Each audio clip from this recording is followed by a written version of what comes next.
निकी जी यहाँ से सर्वनिजात विधायक हैं, निषादों के नेता कहे जाते हैं, कैसे उनसे आप मुकाबला करेंगे? क्या आपका एजेंडा है? हमें मुकाबला करने का जरूरत ही नहीं है, क्योंकि मुकाबले का कोई बात ही नहीं है। उन्होंने अगर यहाँ पर कुछ किया होता तो मुझे यहाँ खड़ा होना ही नहीं पड़ता, क्योंकि जाहिर सी बात है हमारे ही समाज के वो भी है। अगर वो हमारे निषाद भाइयों को देखते, निषाद भाइयों की बात ही नहीं कर रहे हैं, यहाँ पे बहुत सारे वर्ग के लोग हैं, सारे जाति हैं।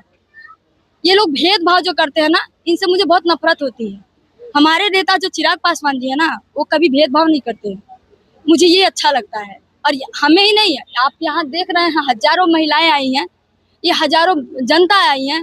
बैकग्राउंड करके आप एक बार दिखा सकते हैं। ये सारे लोग मेरे नाम से सिर्फ एक बार बुलाने से इसलिए आए हैं कि मेरा ये फैसला नहीं था चुनाव लड़ने का, ये इन्हीं लोगों ने मुझे बोला कि आप चुनाव लड़िए, क्योंकि इससे पहले भी मैं लोगों का बहुत सारा मदद करती आई हूँ, जो कि अपने कमाई से। यहाँ पर विधायक तो लोग बन जाते हैं 4 साल 4.5 साल हो जाता है जब, तब ये लोग आते हैं, उसके बाद क्षेत्र में घूमना स्टार्ट करते हैं। यहाँ तक कि मेरे पीछे कुत्तों की तरह लोग छोड़ते हैं कि मतलब कैसे मैं कहाँ जाती हूँ, किससे मिलती हूँ, किसके पार्टी में जाती हूँ, कौन मुझे बुलाता है, किसके शादी में जा रही हूँ तो क्या दे रही हूँ। यहाँ तक कि अरे मेरा अगर नकल करना है तो अच्छे से नकल करिए। मैं जहाँ 5001 रुपया दे के आती हूँ,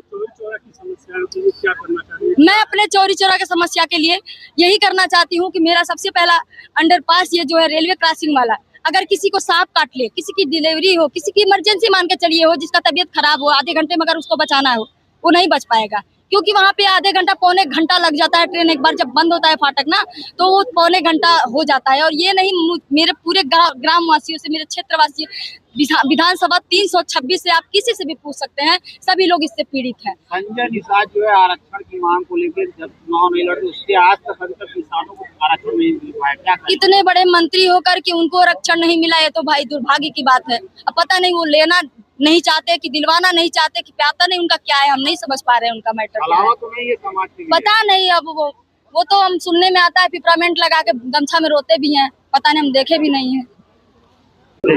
और एक चीज और हम बता देना चाहते हैं, निषाद समाज सिर्फ वोट देने के लिए नहीं पैदा हुआ है, वोट लेने के लिए भी पैदा हुआ है, ठीक है। और हम लोग यही कहेंगे, अगर हमारे विधानसभा 326 में अगर मैं खरी उतरी तो मैं आप लोगों से, जितने भी भाई बंधु हमारे देख रहे हैं, सबसे वादा करती हूँ कि आप लोगों का समस्या आपके घर जाके सुलझाऊंगी, ना कि अपने महल कोठी में आराम करते हुए। धन्यवाद।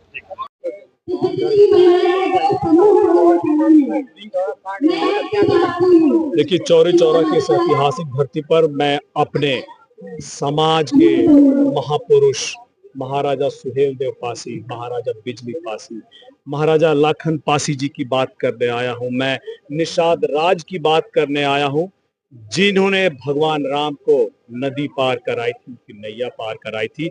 मैं उस समाज की आवाज को मजबूत मंच देने आया हूं, चाहे वो पासी पासवान समाज का हो, चाहे वो निषाद समाज का हो।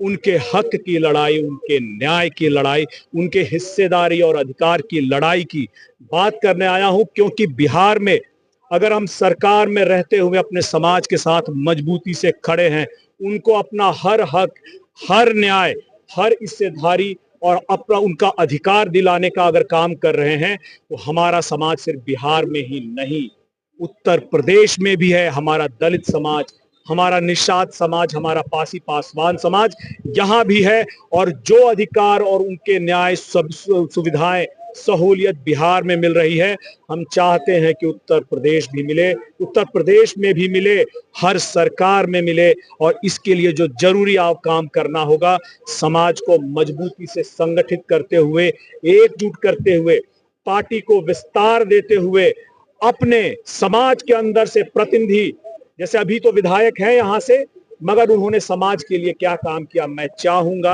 कि समाज रिंकी निषाद जी के बारे में सोचे, इनको अपना आशीर्वाद दे, क्योंकि जिस बेटी ने उस दुख को देखा है, झेला है, वही आपके अधिकारों की लड़ाई को, आपकी समस्याओं को समझ सकती है। और इसीलिए समाज को एकजुट करके उनके अधिकार की लड़ाई, हिस्सेदारी की लड़ाई, न्याय की लड़ाई को आगे ले जाने के लिए हम लोग आए हैं। अपने नेता चिराग पासवान जी के नेतृत्व में आने वाले समय में हमारे समाज से मजबूत आवाजें उठेंगी, चाहे वो निषाद समाज का आरक्षण का मामला हो, चाहे वो पासी पासवान समाज पर लगातार हो रही अत्याचार जो सपा के गुंडों के द्वारा किया जाता है, इसकी बात हो या फिर पूरे दलित समाज को कैसे विकास की मुख्य धारा में लाने की बात हो, इन सभी को आगे ले जाने का काम हम उत्तर प्रदेश में करेंगे अपने नेता चिराग पासवान जी के नेतृत्व में। उपस्थित हैं तो हम बिना समय जाया करें उनको चाहूंगा धीरेन्द्र कुमार मुन्ना जी को राष्ट्रीय धन्यवाद।